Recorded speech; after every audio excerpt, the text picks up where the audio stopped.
The guys who lived in the streets, a lot of them went the wrong way, incarcerated, or been killed.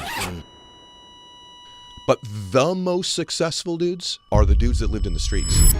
We got a special guest in the building. Yes, indeed. Jeezy Jenkins, and you may just know him as Jeezy. Grammy-nominated, multi-platinum recording superstar, entrepreneur, philanthropist, Jeezy! When you come from the streets, you either fall to the wayside or you become great at survival and evolution.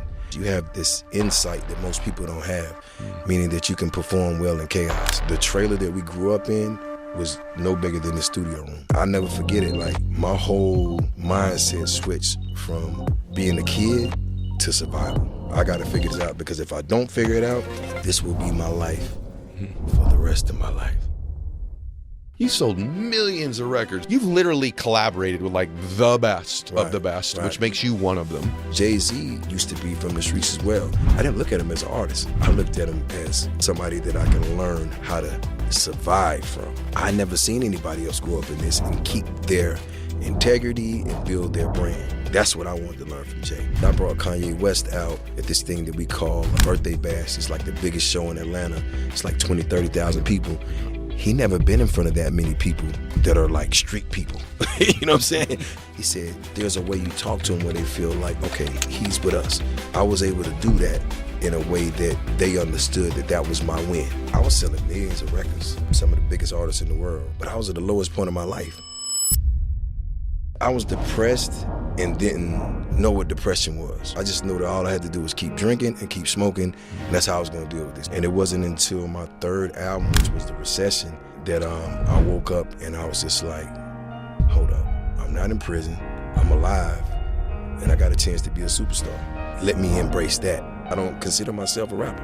I consider myself a man that's on the journey of healing, on the journey of learning, on the journey of understanding. I'm not gonna just be a great musician. I want people to understand this is what a grown man from the struggle is supposed to look like. You take your wounds and you make it wisdom.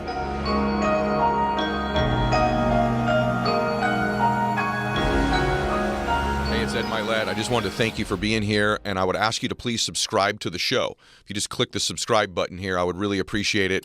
It helps the show grow so we can get even more successful guests on the program to help you.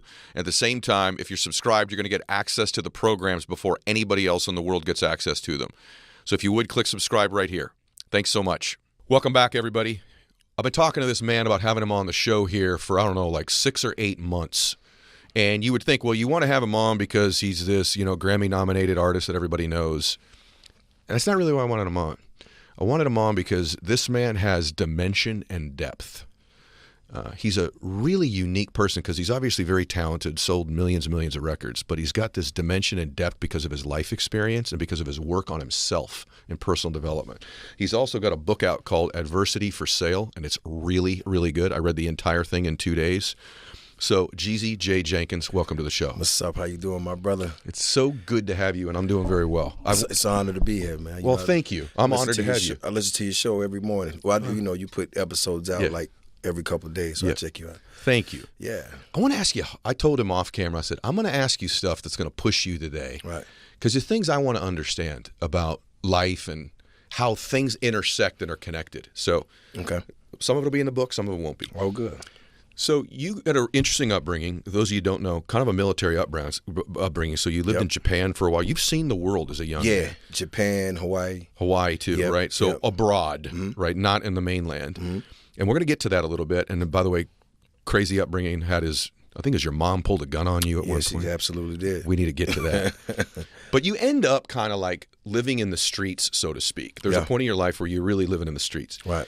And I had different guys on the show. Like, I didn't live in the streets, but I grew up with dudes who lived in the streets because I lived really close to those guys. So I went to a school where like half the dudes lived in the streets and half of us kind of lived in the suburbs. And here's what's interesting now that life's happened. Now I'm 52 years old. The guys who lived in the streets, a lot of them went the wrong way, incarcerated, or have been killed.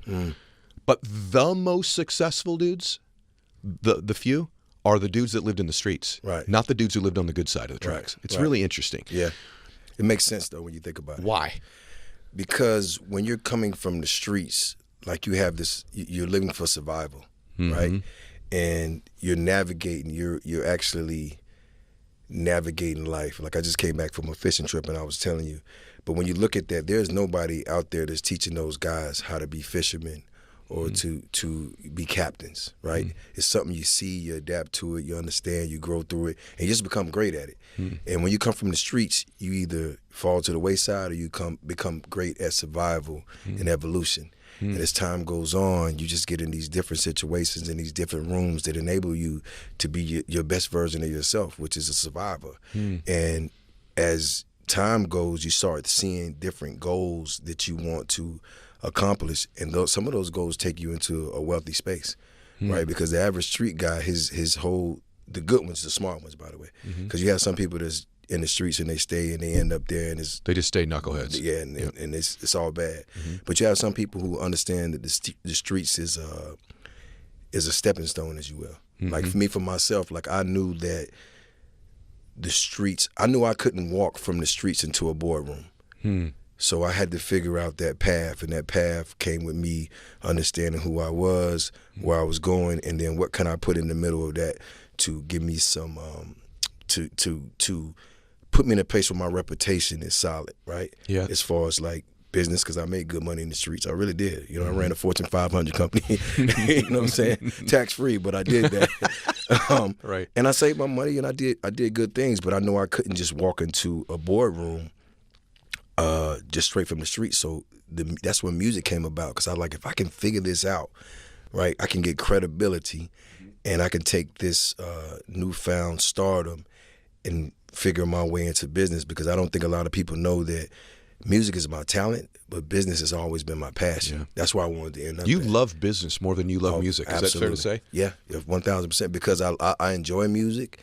and I love it, but I was never the kind of guy that grew up with a notepad writing lyrics or being in a band. I wasn't musically inclined. I just listened to music to learn. That blows my mind. Right. You know, because that's how I learned. It was like I listened to Tupac. I kind of learned the rules from the streets from there. But to answer your question, it's just like when you come in and you're coming from the streets, you have this insight that most people don't have, meaning that you can perform well in chaos. Yes. Okay. And I started to understand that. So as I got into business, that was my gift, because these things would happen and people want to keep their job, they want to keep their position. You know, they're emotionally tied to this. I'm not.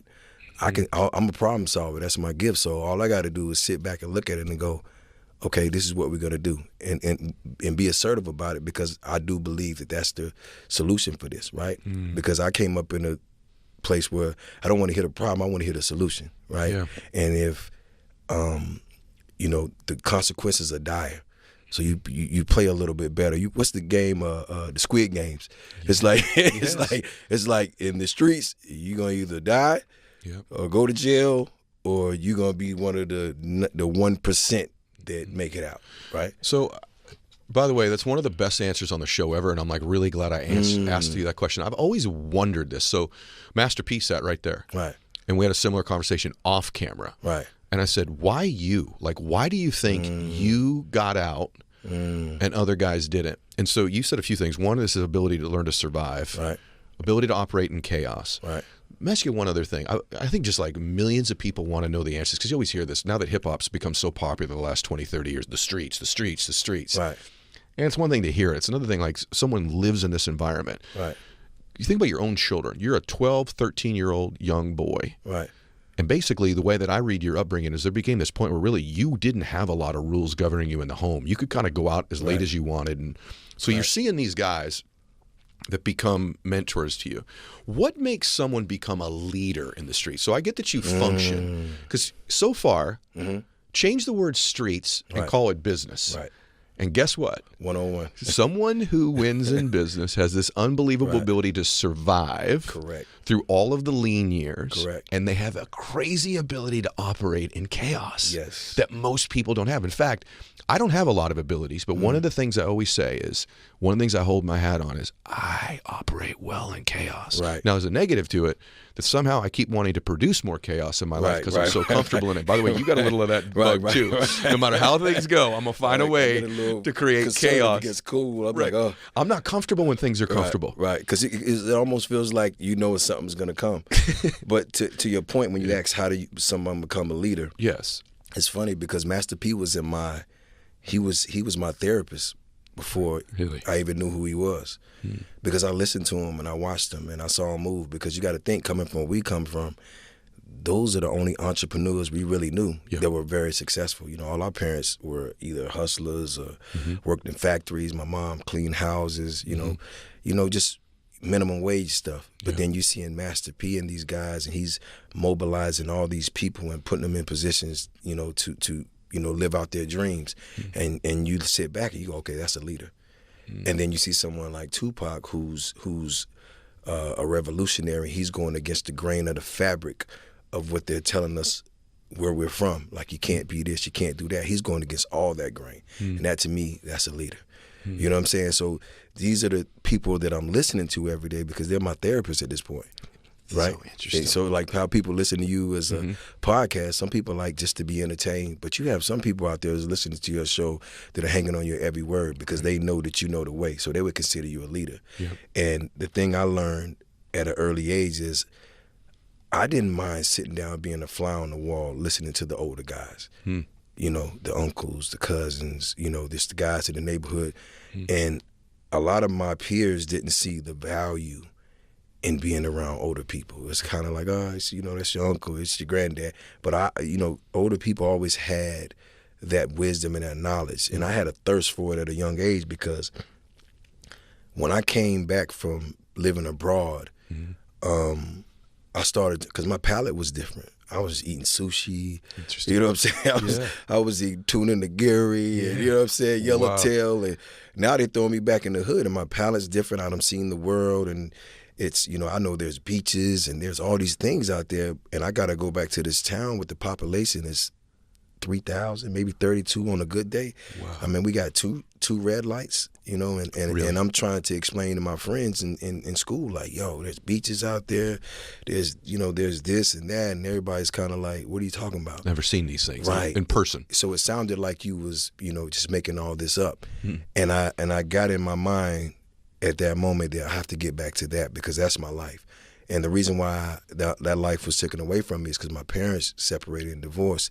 My dad was in the service, so my mom went back to the hometown, and my dad continued to, you know, do his tour as a staff sergeant in the Marines. Staff sergeant. Yeah, and so when we went back to there, you know, of course, my mom had her things and all that stuff going on, and it's crazy, Ed, because the trailer that we grew up in was no bigger than the studio room.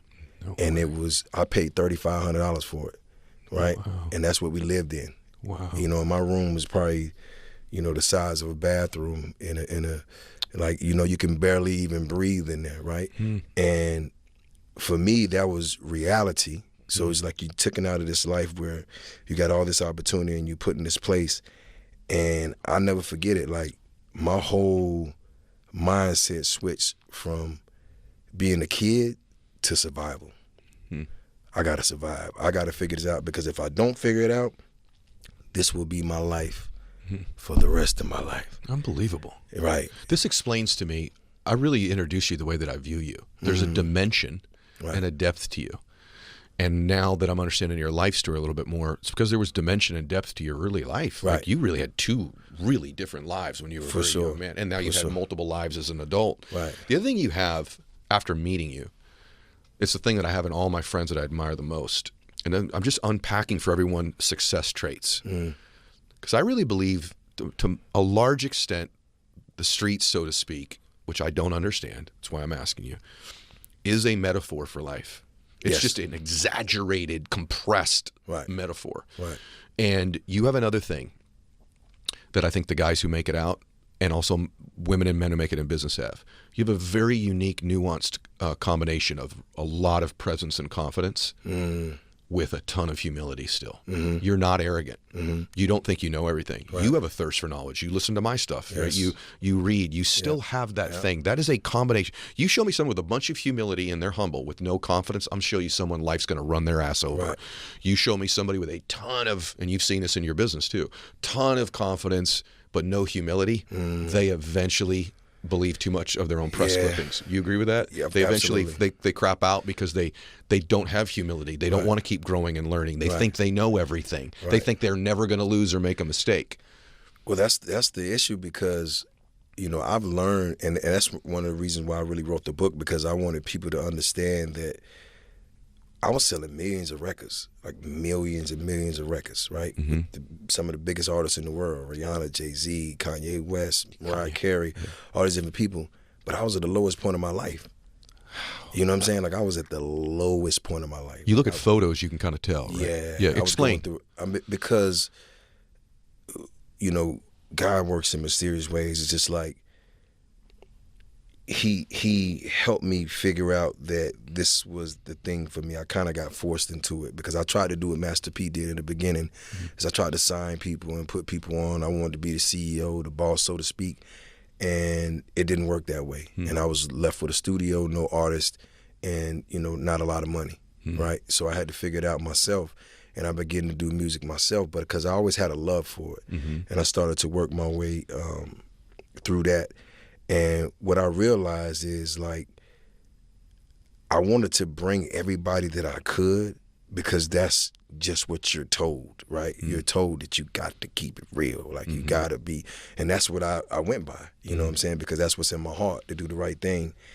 And when I started to get some success in it, and started to move around the world and see different things, now mind you, the life that I was living before that was serious, like serious. What do you mean? Put it this way, everybody that I was running with either got life for 30 years, which is probably one of the biggest stories since since El Chapo. You know, and you were waiting to get arrested yourself, right? Yeah. You're like, everyone around me is going down. Oh, I was dependent on it. Like I had it in my mind. Like I got myself, when I walked out the door, I made sure that I was looking good, because if I feel like if they got me, I just had to look the part. You got to think I'm selling millions of records, and I'm waiting to go to prison in my mind. That is crazy to me. And I'm drinking, I'm self-soothing, I'm doing all these things, and I was like the most depressed I've ever been, because a lot of those guys that didn't go started to see my success, and this caused an all-out war. So you got to think I'm this hot new artist. I'm moving around the world. I'm doing all these things, but I'm at a real war with real people that have real finances, real resources, and they're state to state. This is not local, right? And I'm dealing with this everywhere I go. So normally when a person goes on the stage and performs in front of, I'm on tour with Jay-Z. You know, we're doing 60,000 people a night, and he has no idea what I'm dealing with. You know what I'm saying? It's like, I'm like, you know, when I get off the stage, you know, I'm back in Baghdad. Wow. I got to get ready for whatever. I got to make sure, like, and I have to move militant, right? So now I got to make sure, because now instead of just being an artist, I have to be, you know, damn near a general. I have to give my troops orders and tell them how to move and what to do and how to, and it's like, this is every day of my life. You're worried you're going to be a Tupac at right. any point. You're going to get incarcerated, or you're going to be a Tupac. Yeah, absolutely, 1,000%. And the thing, it took me, and I was depressed and didn't know what depression was, right? Yeah. I had post-traumatic stress and didn't understand what that was. I had a level of anxiety that was unreal. I didn't even know what it was. I just knew that all I had to do was keep drinking and keep smoking, and that's how I was going to deal with this. And you talking about somebody who's getting up at 8 a.m. I'm popping a bottle of Cristal. That's how I'm starting breakfast off. You know what I'm saying? By lunchtime, you know, I'm drinking tequila. You know what I'm saying? And, you know, at night, I'm still going out, and I'm doing all these things to self-soothe, but I started to realize that, like, I'm running. And I can't run that fast anymore. Like I'm thinking I'm getting away, but it's catching up. And it wasn't until my third album, which was The Recession, that I woke up and I was just like, hold up, I'm not in prison, right? I'm alive, and I got a chance to be a superstar. And let me embrace that. So I immediately went in, started YouTubing about health. Now I'm drinking water. I'm exercising, and mind you, I couldn't get a trainer because I don't like to be told what to do. So I was looking at YouTube myself, and I lost 60 pounds. Yeah, we're gonna put a photo up right now. Yeah, for the I lost YouTube. 60 Unreal. pounds, and it was crazy because I was doing this show for the Recession tour. The first show I had was in Boston, in the House of Blues, and it was funny because normally when I did all my shows, it would be all, and I don't mean this like, you know, like I mean, like, there was, in my shows, it was the gangsters, the killers, and the robbers. That was the front row. It was no women. You know what I'm saying? And when I dropped that 60 pounds, Ed, in my first show in Boston, I remember it like it was yesterday. I came out, and by the second song, I looked at my security like, yo, what are you doing? They're throwing stuff on the stage. And he looked at me and said, boss, it's bras and panties and stuff. And I was just like, oh. You know? So I'm like, yo, this is different. You know what I'm saying? It's awesome. And I promised myself, like, I wasn't going to go back. And then I just started to get on this journey of just trying to, like, I did what I did in the neighborhood, which was start to sit around older people, get outside of my comfort zone, and just have conversations with people who I wouldn't normally have a conversation with. Yep. And just ask them questions, because I started to understand they wasn't biased, right? Yep. And they would give me honest answers. And I started my journey to healing around that time. Of course, I didn't have, podcasts like yours and stuff like that, but I just was getting little bits and pieces of information and trying to figure it out, right? Yep. And that started me on my journey, and that's when I started to really come into my stardom and start to understand. But mind you, the whole time I'm doing this, I'm like, okay, this is cool, but I don't think this is a life for me. Like, I got to figure out how to establish myself as a businessman. Because with this, one thing that I did understand, and I don't think a lot of people understand, is that the music, and the reason why rap was one of the biggest genres last year, is because music became the streets, right? And that's why so many people die in it. Yeah, that's why so many people are incarcerated in it. Yep. Because all the street guys, after me, started to figure out Jeezy was in the streets. I know him. I know Lil J. I know he used to be over there. I'm going to do that. Yep. Right? And Yep. so everybody started to get in music. And then next thing you know, the music was more violent than the streets. But I saw that coming, so I'm like, I got to figure out how to do business, because I don't want to go through this again. Oh my gosh. Right. Brother, that's striking what you just said. Yeah. Because now that you say it, I've obviously observed that happening, but you to be on the inside of that. Right. I'm just picturing you walking out, you're touring with Jay-Z in the beginning, and you're looking at the front row, and you don't know if any of these dudes are there for you. Oh, right. That night. That's right. amazing to me. Right. And then the fact that dudes like you then brought guys into the business who were already living that type of a life, and it sort of transformed the industry from guys who talked about this stuff to guys who actually lived this stuff. And this is the trip part. This is where it came in at. I knew early on that I was in a position of leadership, right? I understood that more so than the artist. That's why I never claimed the rapper role. Like, I was like, I got to figure out how to do this to be an example for the people that come from where I come from, because I'm not going to stop here.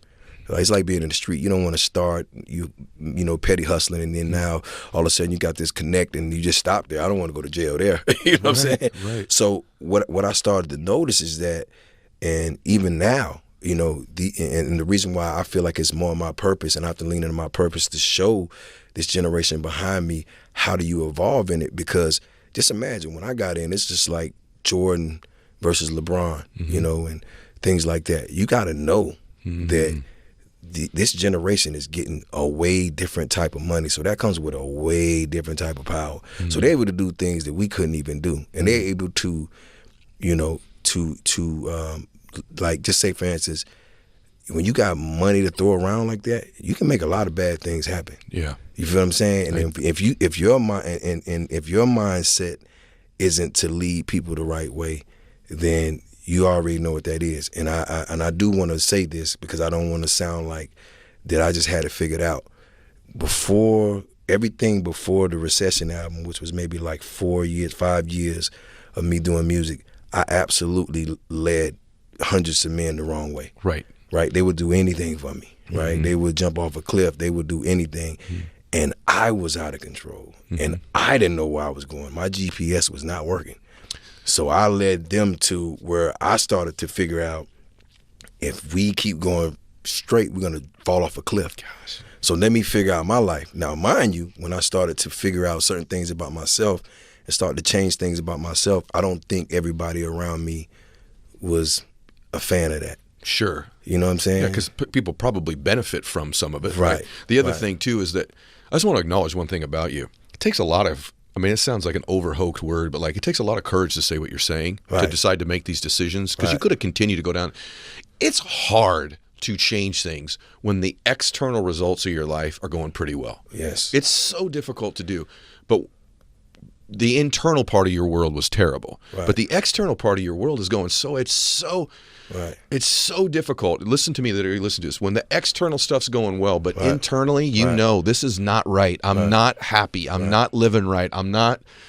This is not my legacy I want to have. Right. It takes major, you know what, to go, I'm going to stop this right now, even though it's producing money, it's producing fame. It's changed a lot of things. And sometimes things in life that are working for you, you think, well, that's why I'm successful. But maybe you're successful in spite of some of the things that end up making you win, right? I was thinking about the violence thing you said. A really good friend of mine, it's kind of a well-known thing, was renting the house to Pop Smoke when he got killed. And they were the owner of the house that he was renting. And I was thinking about, when you were just talking about that, how that industry that you're in still, to some extent, is really dangerous for these young people still. I mean, it's a real thing. This is not for the cameras, is what you're saying. And social media makes it different because it's easier to track people. It's easier to. That's exactly what happened in that case. Yeah, it's different. And I remember I had a party one time for Puff at my compound in Atlanta, and I didn't even know Pop, and he was standing like maybe where you are right there. And when I heard it, it just hit me different, because I can only imagine this kid who's getting out of Brooklyn, who's got this chance to stardom, and then you die in the hills of L.A. Yeah, just think about that. It's almost like backwards. You would think you would die where you was at. And the reason why I lean into it so much is because they have to see an example of someone grow up in this. Because when I sit back and I think about Tupac, like, it's confusing because he was before his time, but I can only imagine what he would have been like if he would have still been here and made his 50s or wherever he's at. And I've been one of the lucky ones that have, you know, and I'm not going to try to dumb it down or nothing. Like, what I've been through, I don't think the average man can go through that. You know what I'm saying? And not just from the things that I was into, but just all the people that I've lost over the years. I can go into the thousands. Gosh. You know, people's, you know, the hundreds of funerals, the just so much. And what it did to me is, and what I've been working through now is, and we were talking about Lewis earlier, like me and him been really talking about it, just like, you know, it numbed me. Like it you know, I couldn't really understand what emotions were, right? Because once you lose people, and I talk about it in the book a lot, you just get this thing like, well, yeah, it wasn't me, so I got to keep going because you're running. You're just trying to keep running and staying alive. And over time, I just got this thing where I felt like people were complacent. You know what I'm saying? Because it was just, I just tried not to get too close or try not to show too much love, because it's almost like you just never know, right? Brother, in a weird way, this conversation's happened at such an interesting time. Without being personal, I will say Andy Frisell is a really good friend of mine. Right. We were talking this weekend about not the same thing, but connected to it. And we were both talking about how even at this stage of our lives, like, we're just running and we're running and running and running and running. And although not for the same reasons, but all my relationships, I feel like, as I'm in the middle of this run, have just become really surface. There's no depth to my relationships. Right. And it's just like, I'll get around to it. I'll get around to it. I'll get around. We were both saying, hey, man, like, we're best friends. We don't even see each other anymore. Like, it's on the phone. You all right, bro? Yeah, all right, bro. And then, like, a year goes by. And it's a part of life. Like, everyone's got to evaluate in a different way. Not the same thing as what you were going through. But, like, how much of your life are you putting on hold because you're in this run that maybe, like, some of these other things may matter more? Your friendships, your relationships, the things in your life that matter. You said GPS earlier. You got this thing that you write about your something GPS. I want you to my mental GPS. This is so good. I know what it is, but I wanted you to be able to say it. Right. In my former job, I've been very successful. Yes. Right. And we call them plays. In one play, you could be you could have millions of dollars, and in one play, you send your money to the wrong place, you could be broke again. Yeah. Right. And I went through that so many times, so like having it, not having it, having it, not having it, not having it. I never robbed or took anything from anybody. I always was priding myself on like getting out and figuring it out. And what I started to notice is like, even when I lost things, I would get it back like tenfold, right? Because I always had integrity. My grandmother raised me. She's a Christian woman, very serious, Sunday school, the whole nine. You're such an interesting man. You're so interesting to me. Easter speeches, the whole nine. Okay. But she, you know, I really had a good heart. I just got caught up in the streets, right?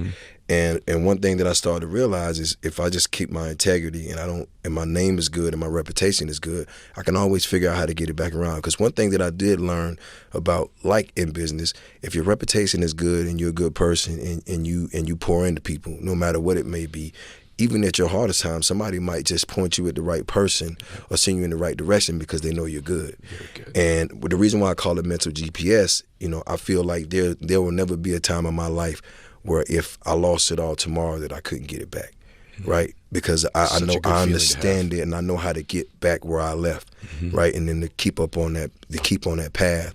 And when you from where we from, when you lose it, people go bad. You know what I'm saying? Not like Wall Street where they jump off buildings, but they'll rob their brother. Like they'll take from their take from their best friend. You know what I'm saying? And not just take. I've seen situations where people murder their closest friends. You know what I'm saying? Or kidnap kids or whatever. And it's just like when you're in a life like that, it's hard not to. Because the sad thing is like the culture respects violence. More so than money. And it's just like either you're gonna be a leader that it leads with evolution, or you're gonna be a leader that leads with violence. And that's how it works. You know what I'm saying? So there's not a lot of leaders that lead with evolution, right? Because those are the ones that, something you ever heard, like when we talk, we say, wow, the good guys gotta go. Yeah. Those are the ones that get killed. It's interesting you say that. The ones that lead with evolution end up experiencing the violence. Right. Yeah. There you go. We're both thinking. I was thinking of Dr. King, right? Yeah, same thing. When you said it. Same thing. Malcolm And even X. some of these kids in like Nipsey Hussle. Great It's example. one of my great, Nipsey Hussle, we used to trade books. Nipsey he had a heart of gold. And when you look at his situation, you can't help but think like, how could, like this was somebody that was pouring back into the community, but he was leading with evolution. Yeah. Right. And the guys that lead with violence, end up being in these situations where, they live longer. So, as a result of that, I watched an interview you did, and you said, I really don't trust anybody. Right. And then the host pushed you a little bit, and you're like, well, that was my former life. And I watched, I said, nope, he still doesn't really trust anybody. Like, if we're being really, really honest, like, let's just cut to right. I don't think you really completely trust anybody, even right now. You're absolutely right. Okay. But I find myself opening up more and being transparent. But I still have to keep, what kept me, even though it doesn't serve me that much in this life, I'm learning to trust and to understand and to get only quality people around. Because once you have only quality people around, it's easy for them to show you that they can be trusted to a certain extent. But I will tell you that 98% of the people that I let in my life have burnt me in some type of way. You know what I'm saying? And to the point where I'm just like, I already knew that was going to happen. Why did I even go there? Yep. And my reason, I think, for not trusting is I've never, outside of my grandmother, I've never experienced someone who gave me unconditional love. Yep. Right? And I never experienced someone that gave me like full transparency. Yep. And, I used to live out of survival and fear, you know what I'm saying? But I try now to live more out of love. But, I still can't, like Nipsey Hussle, like, I can't think that I'm exempt to what is going on because I'm still a part of that culture. Yep. So I have to still, it's almost like being a soldier. If you go to, Afghanistan or whatever, and you come back, you still have that mentality that I got to protect myself and my family if something happens, because I know how to do that. I knew today was going to be good, but I didn't know it would be this good. Oh, no, I mean it. Right. And I'm going to tell you something, like when you're this honest, you pull honesty out of me and other people. And here's the truth. So I'm not a part of that culture, but I'm a part of life. Right. And I think that, again, that culture is like a microcosm, a compressed version of what the rest of life is about. Correct. And if I'm being really honest, same with me. I think even saying 98 is a generous number. Right. It might be like 99, right? 0.7324, right? Like, and I think what I landed on was I'm going to be trustworthy, but I'm pretty guarded with my trust. Right. And life has proven to me that. And by the way, what's cool about that conclusion is that it's caused me to try to search for where can I trust, and for me that's God. Right. Like I don't put my faith in a man. I got to tell you about that too. Please do, because that's what I've reached to. Please go ahead. What were you going to say? I mean, I must say, like, I don't know what's been going on with me lately. You know what I'm saying, in like the last year, but I used to pray all the time because my grandmother taught me to pray, but I never heard anything. Right. But like lately, like I might be like meditating, and he talks to me constantly.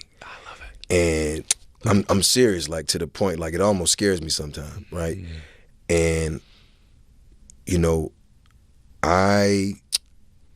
nobody's perfect, right? So as long as I walk with God, I know I'll be good, right? But people and the type of people that he's brought in my life, like it's crazy. Like you wouldn't believe the type of people that call me, check on me, or whatever. And a lot of them don't understand where I come from and what I've been through. So, they might not understand some of my mannerisms sometimes, but I make sure when I'm with them, I let them know that I'm really there for them, and they're there for me. But what I've noticed, and you said about trust, is like I trust that God is gonna make sure it's good, but I still got to watch the front door for us. You know what I'm saying? I just can't let anybody in the front door. Yes, because that's our sacred space, and it's so interesting because you look at any part of life. I'm quite sure anybody can say that they don't really have people that they can trust. And the thing about coming from like where we come from, especially where I come from, I can't even say that about some of my closest family. You know what I'm saying? And it's just like, you would think you can trust your uncles. You would think that you can trust, you know what I'm saying? And all these different things. And my older brother died when we was younger. So I had to be the oldest, right? So I had to kind of jump out there head first.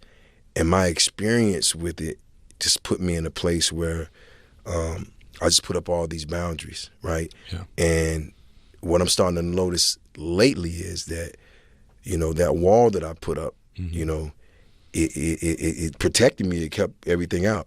Kept everything out. Well, kept everything in, but it also kept a lot of stuff out. So a lot of my blessings that were supposed to come to me, they were out by the wall because I was blocking them, right? Oh, boy. So I didn't take the wall down. Yeah. I just took like the first 3 layers off so I could see over the wall, I could see.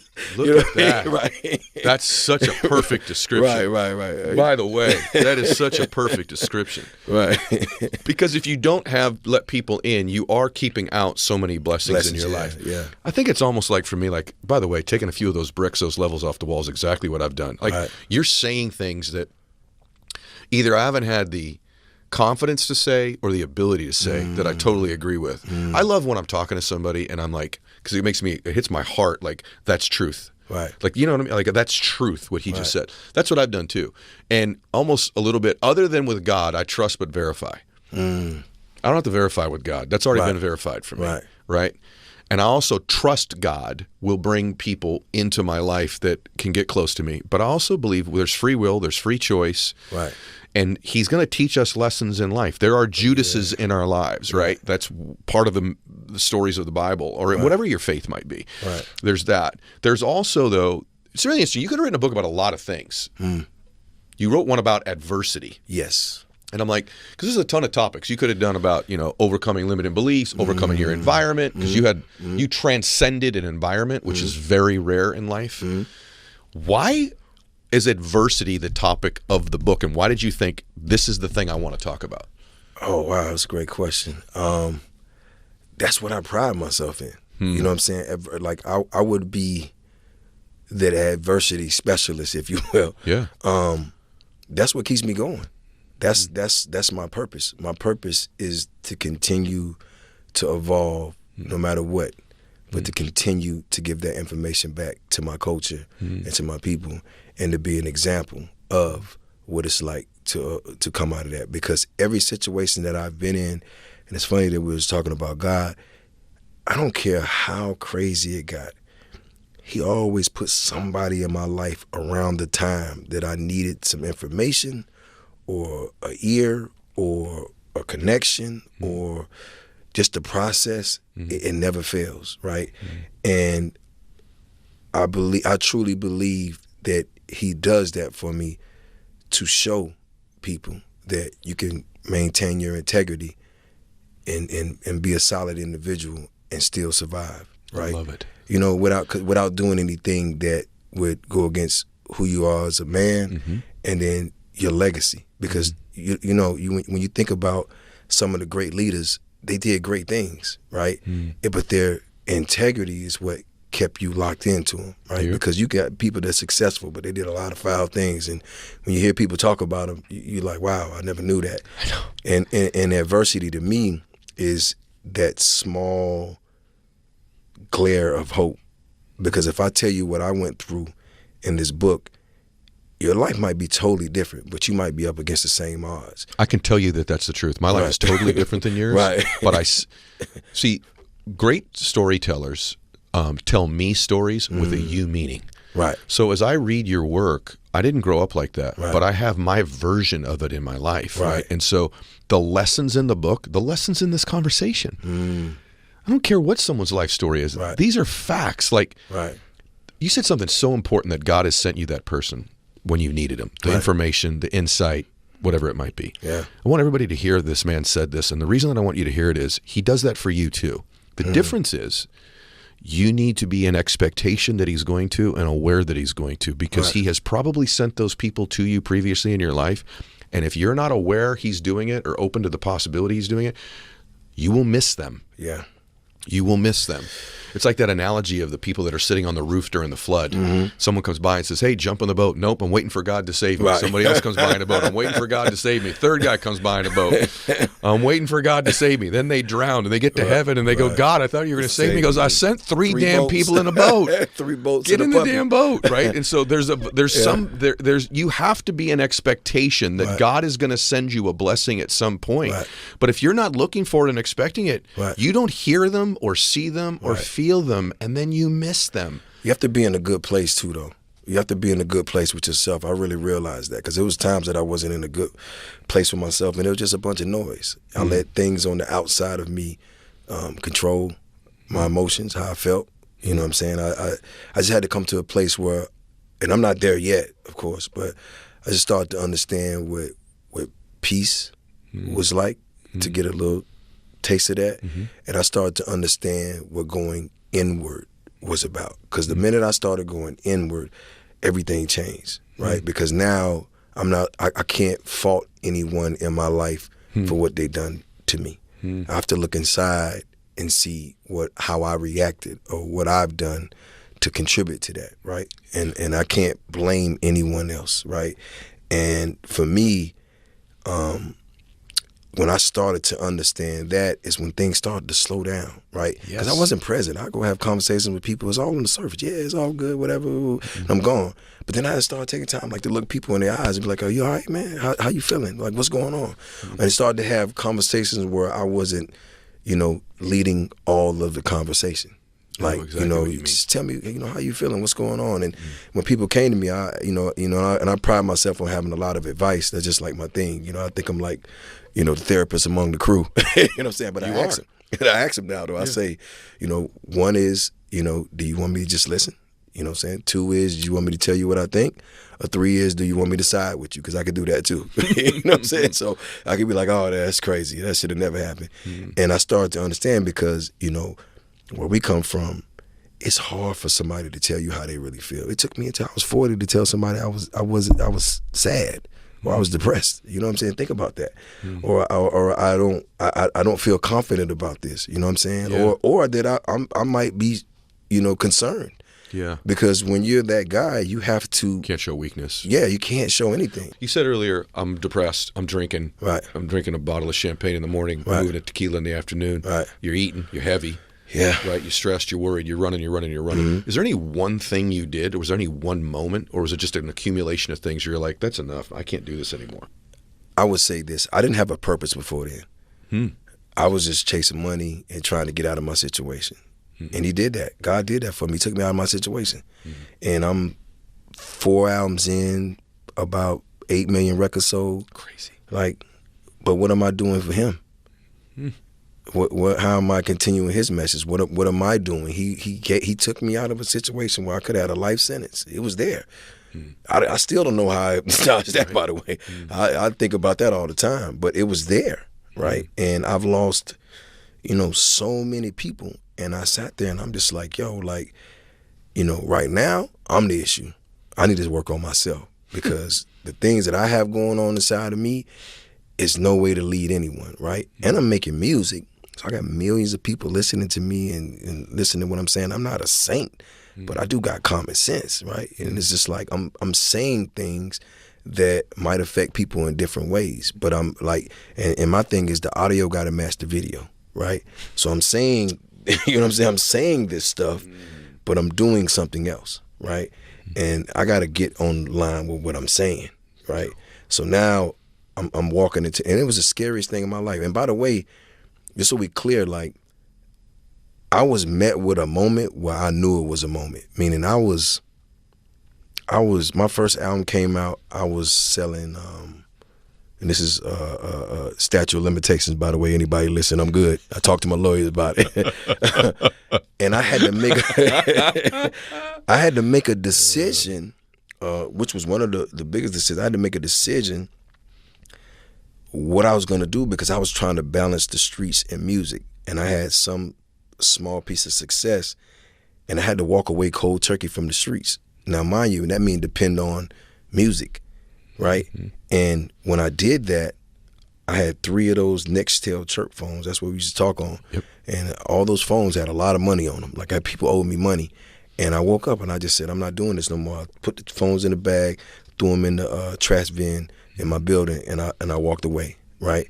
And that was like my first, like, okay, I'm going to do this music stuff. Now, mind you, about 8 months later, I'm performing at a show and tear my vocal cords. Now, I can't talk. Oh my God. I got a record deal with a major label. Oh my God. I can't talk. I got shows booked up from here to 2000, whatever. I can't go on the stage. And that was the first time he humbled me. He humbled me. He humbled me. He humbled me. And I had to really look at this and go, I'm so close. This could happen. What do I need to do? And that was just a lot of praying, a lot of confusion. And then he let me live. I got a throat surgery that I didn't have insurance at the time. Imagine, I had Lamborghinis, all this stuff, and no health insurance. Imagine that. So I had to pay for my surgery with cash. And then I got back out there. And I started the same thing. And then that's when he hit me again with Bell's palsy. Oh my God. He hit me with Bell's palsy in my face. For real. Yeah, my face got crooked and my mouth was, and it was like my eye was shut. Was that from stress? That was God. Because he let me live again, and I went back out and started doing the same thing and was going about it the same way. And after that, I was just like, you know what, man, I got to change something because I've been too blessed, you know what I'm saying? And now I'm looking at it and I'm going like, the next thing might not even be something I can recover from. And that's what started me to just start to understand that I got to start fixing some of my ways. And it first started with like a lot of like personal stuff I would do. Like, I came from a situation where if you sit down with somebody, it's like sitting down and you're being interrogated. I'm not going to tell you the truth. You know what I'm saying? I can't. You know what I'm saying? It's like, it's against the code and it might get me in a lot of trouble. But then I started to notice that a grown man should never lie, even if it's going to get him out of trouble. You know what I'm saying? So now I got to change this. And that wasn't easy to do because I was taught to say whatever I had to say to get out of any situation. And now I'm having to work through this. And that was like the first step. And then it started going on different steps. And when I got to a place where I started to answer your question, when I started to realize that I gotta do some work, right? I didn't know where to start. I just started YouTube and stuff, talking to older people, telling I had my business partner. Now he's been my business partner for like 20 years. I would just go sit with him and tell him what's really going on. I'm like, man, I got about 5 people trying to kill me. I got beef with these guys over here and that, and then this is happening. That was, I was in the shootout last week, and now this is that, and I got to go to California, and this is happening. And he's just like, okay, just calm down. Okay, what are you concerned about most? And then we started to like work through problems, and he's like, okay, have you ever thought about reaching out to them and just having a conversation? But my thing was, they're the opposition, so I gotta press, because I can't let my guys think that I'm trying to sort all these things out. And I just started to understand that there is a such thing called conflict resolution. So that started to help me out a little bit as far as my life. And now I got in a space where I started having a little peace, and I was able to start like working on myself, like my health and reading books and just all these different things. And that thirst for knowledge kicked back in, because I hate learning in school. When I was in school, like I dropped out of school in the 6th grade. I got my GED when I was in boot camp. That's crazy. Right. And then around that time, it just hit me again. I just had this thirst for like knowledge. And I just started going around asking people questions. And think about this now. It went from me asking, somebody that I knew that worked at a restaurant that I just felt like had some type of prestige. From that point to me calling John Maxwell and going, hey, I got 7 questions I need to ask you. John, he shoot him at me. To Robert Greene, to Robin Sharma, to all these different people. Tony Robbins, and all these, and not to like name drop, but it's just like, I'm getting this information now to give back to the culture. Yep. Because I'm able to go outside of my comfort zone and get it. But this stuff helps me with my life as well. Like we was talking about Lewis earlier. But I've always been that type of person. So to answer your question, I got the information from the people that I respected at the time that I was able to mingle with. And I don't come as my reputation exceeds me. Meaning like I don't come, and by the way, the most gangsters guys where I'm from are the coolest guys you ever see. Yeah. They're not loud. They're not boisterous. Right. They're like Denzel in American Gangster. They're real smooth, but they will reach out and touch you. I can tell you, this is like an all-time great conversation. It's all-time great conversation. A lot of things about you that I noticed. One is like how self-aware you are. Just driving out here. It's like, I think you were here today. Like there's millions of people who are like, oh my God, this is unbelievable. But at the same time, lately on this show, God sends me the right person in that seat for me. Like I've got some stuff going on in my life right now that's not great, and some of it's betrayal stuff with other people, like we're talking about. Wow. However, I was just talking to somebody, actually someone that's producing a TV show I'm doing right now. Literally before you got here, I was driving out here, and I said, I want to figure out what God's trying to teach me with this lesson. And that's one of the things you said earlier is like, what am I supposed to be learning from this? What am I supposed to be? I'm not going to get nothing for, Eric Thomas says all the time, you better get something for your pain. Right. And the other thing you do very well is a lot of times when you begin to teach things you're learning, you begin to own them more. So a lot of you that are learning things, listening to the show, you don't teach it enough to other people. And the more you begin to teach it, the more you actually begin to live it. Right. People think, I can't teach any of this until I'm living it. No, you could say, look, I'm not good at this yet, but this is what I'm learning. Right. And the more you begin to teach something, I've found in my own life, like not everything I've taught all the time I was doing at the time, but I was honest enough to say I wasn't. Right. This isn't me yet. Right. Let me tell you, this is what so-and-so gave me advice on, or what I know I need to change about me. And the more I taught things, the more I own them. The other thing I've always wanted to know about you, and I know the answer because it's in the book and in interviews you've done, but of all the people you collaborated with, one of the other things that holds people back, in addition to, and by the way, I want to step back. You play such an important role in culture right now because of what you just said. There are not enough people reaching people in the communities you come from or young people. Right. With this knowledge and information. The world's different. This isn't 30 years ago where you could just get a Tony Robbins tape. Right. There are dudes like me, guys like you, people like John, that this information's there. Right. But it's not what most people from these communities are consuming on their feed every single day. Right.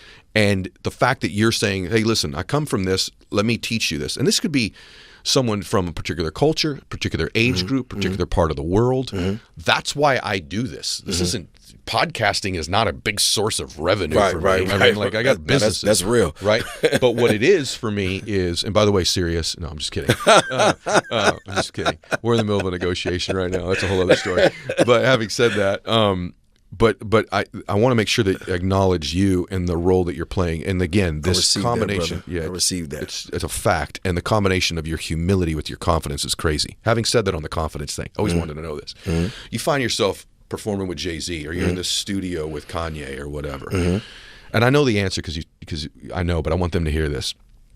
You had, and then you didn't really start in music. It's not like you had to have some massive imposter syndrome at some point. Right. Like, do I belong with these dudes? And then didn't you have stylistically a little bit different routine in the studio than other people would use, right? Like, so, because a lot of people listen to this are like, I don't relate to the story, but I relate to the emotional part of it, of chaos, of behave in a way that doesn't serve me, of creating more stress in my life. And I also relate to the imposter part of this thing. You sold millions of records. You've literally collaborated with like the best of the best, which makes you one of them. Right. So like, did you suffer from that? Like, what am I, dude, that's Kanye right there. Like, what am I doing? Did you have some of that? And stylistically, I think in the studio, like not everything you did was the way they did things, right? Well, I recorded unorthodox because I was never taught how to record, right? So I didn't really, I knew music, but I didn't know how to actually put it together. Okay. So a lot of what I was doing, it's like being on a golf course and you see a bunch of people hit, you just pick up some type of swing. They're like, you're not holding your grip right. So I'm doing that. And but the thing about it was the soul was in it, like the truth was in it, and I realized early it ain't what you say, it's how you say it, right? And I wanted to flag on another point too. What I realized early is that a lot of these people are very talented. Like they can put words together, put songs together that you can never believe, right? But for me, it's the way that it's packaged up. Right. And like you were saying earlier about all these people that I've met, they have the word, but I'm the vessel, so I'm the translator. So they give it to me, and then I process it, and then I package it up, and then I give it to them as something that they can digest. So that's with the knowledge. But with the music, I understood that I was talking to a specific group of people who really were the tastemakers and the ones that really had influence before influencers. These were the street guys that were running their cities and their town. And we all had this code that we spoke in because we couldn't let, the authorities into our culture of how we talk, because that could get you 15, 20, 30 years just for talking on the phone. So I can have a whole conversation with you right now, and we can make a play from Mexico to D.C. to Chicago, and we could just be having a regular conversation, and nobody else would know that. But what I knew going into it is I knew the code, right? I knew this unspoken language, so I figured out how to put it in the music because I'm talking to those people who understand it. And they're the tastemakers. They're the ones that know. They're like, oh, he's one of us. He knows exactly what he's talking about. And Jay-Z and them understood that because Jay-Z used to be from the streets as well. And a lot of things about Jay that I like is that I saw him on the road because I was a Jay-Z fan. I'm not going to front like when I was in the hood. But what I loved about him was that he was always evolving. So when I met Jay, when he became the president of Def Jam, I didn't look at him as an artist. I looked at him as somebody that I can learn how to survive from. Because the music part didn't even matter.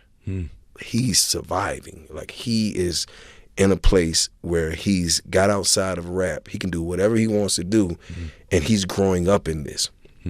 I never seen anybody else grow up in this and keep their integrity and build their brand. That's what I wanted to learn from Jay. So I understood that. Now, Kanye West was different because Kanye was more so an artist, and I knew that, but he respected what I done because I brought Kanye West out at this thing that we call Birthday Bash. It's like the biggest show in Atlanta. It's like 20, 30,000 people. And we had a record together called Put On. He never been in front of that many people that are like street people. You know what I'm saying? His audience was, was more broad.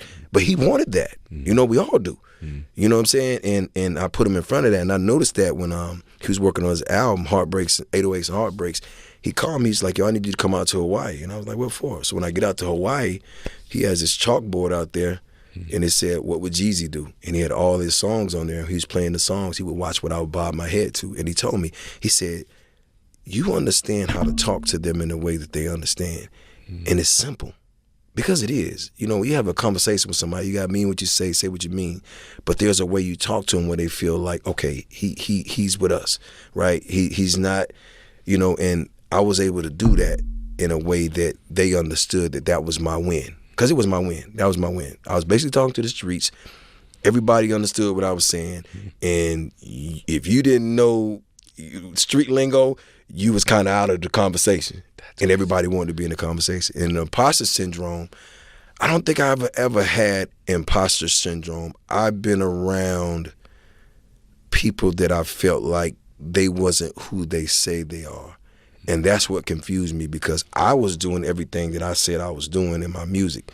So I felt like everybody should be that way. And when I started to get around certain people, I'm like, oh, this is a persona. This is an act. This is like WWF. Like, I didn't realize that. But I'm like, oh, what does that mean for me then? Am I doing the wrong thing? Or am I doing the right thing? Because I'm living this. Like, I would live and die for this. You know, Nelson Mandela. Like, this is it.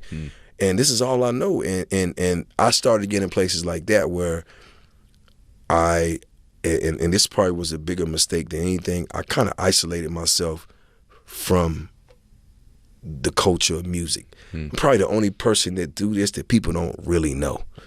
Like, the people that I hang around every day are like regular people, you know what I'm saying? Or people that I respect as far as their mental state. But you're not gonna catch me in an entourage of like rappers. Like, that ain't what I do, because I don't consider myself a rapper.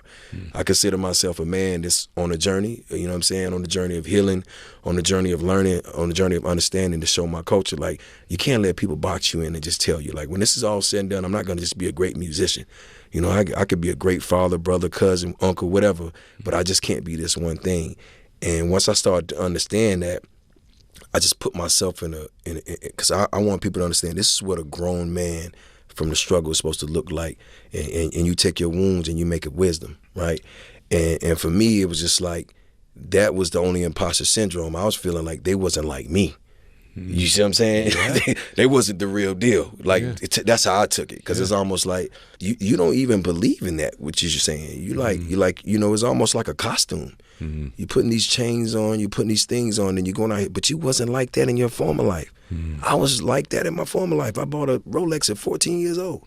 You know what I'm saying? I had Lexuses back then. Like, you know what I'm saying? Everybody that was from where I'm from knew that that's how I was really living, and that's how I was really, you know, conducting myself, right? So when I got into the music was just a way to, you know, to amplify that, but I still had what it takes to survive in the streets. And if you go to any penitentiary, any neighborhood, anywhere that anybody congregates on survival, they know who I am. They know you. Right. And they know when nobody sees me out like, yo, I love the last album you did. None of it. It's just like, hey, bro, you changed my life. I love you, man. I'm praying for you. I just want the best for you, man. And, you know, protect Jeezy at all costs. And that's the part that I can't let him down with. So that's why I refuse to give up that part of me that's who I am as an authentic person, just to fit in somewhere. So when you see the music thing going around, like, you might not see me there. You know what I'm saying? I started out by saying, I introduced you with, I said, this man has tremendous dimension and depth. Right. Am I right, everybody? Am I right? This is not what you would have expected just from this conversation. Right. Let me ask you one last thing.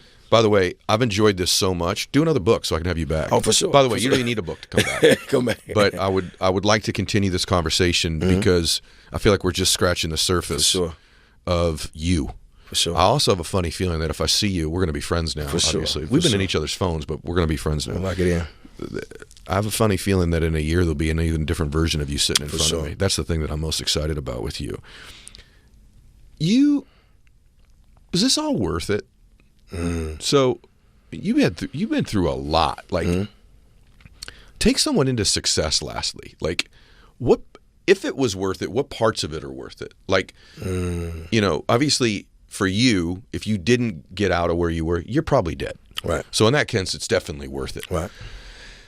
But do you know what I'm saying? Like, let people on the inside of success. So let's just look, here's how most people look at success. They want to have some fame.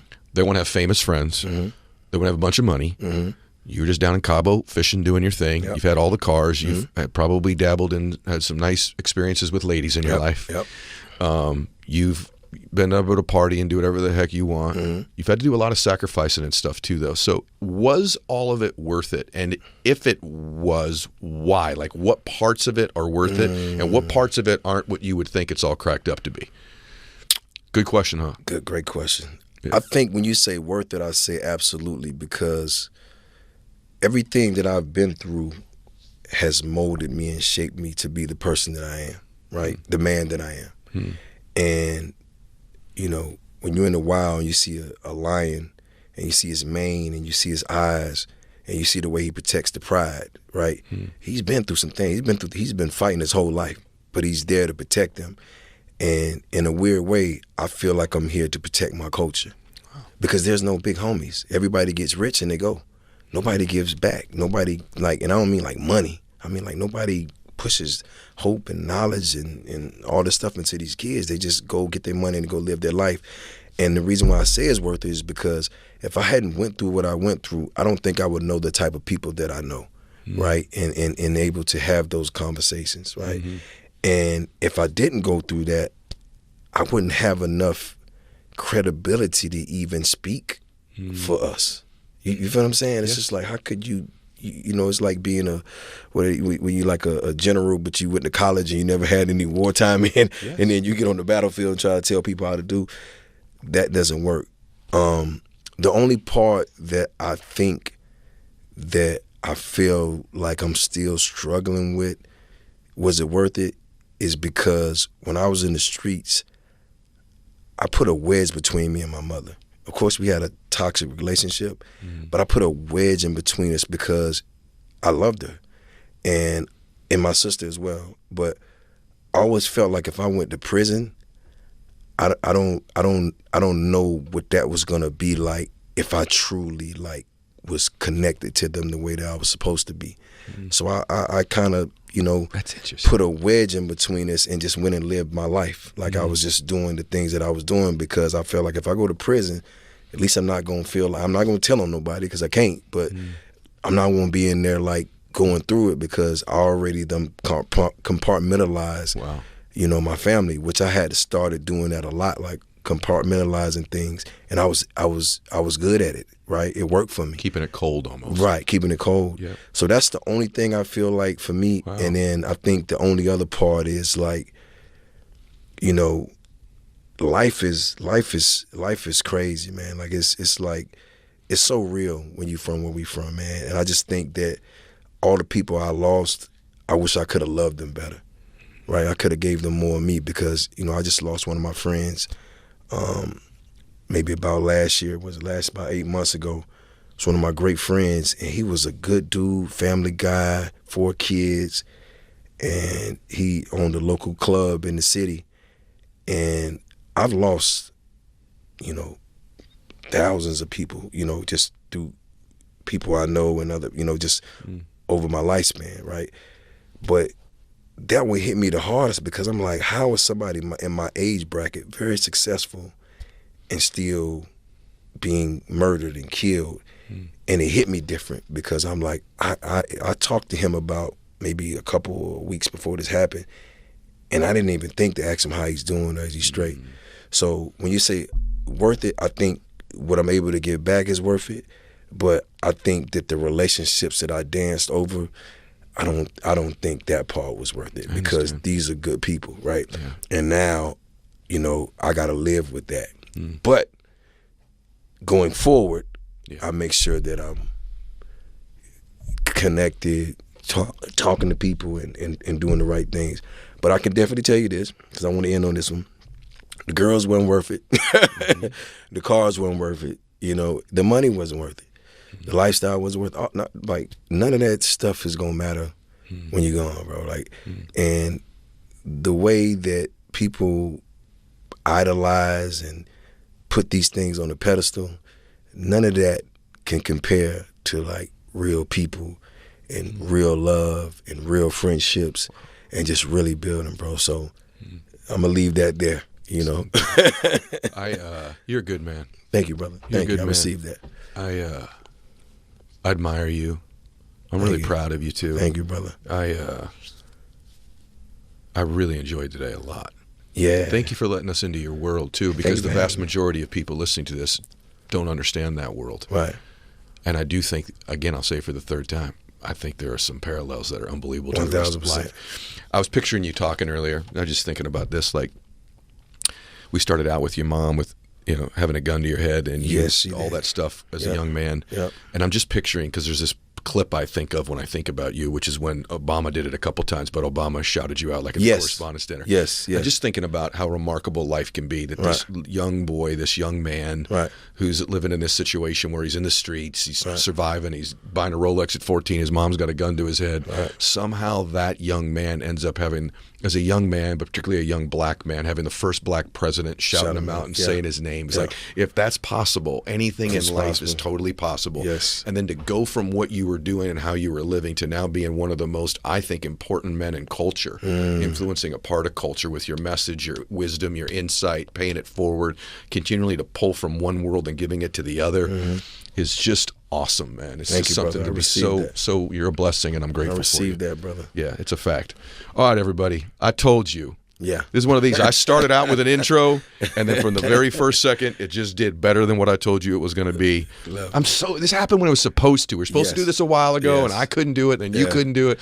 The timing was absolutely perfect. Thank you, Ed. Continue to do what you're doing, brother. Yeah.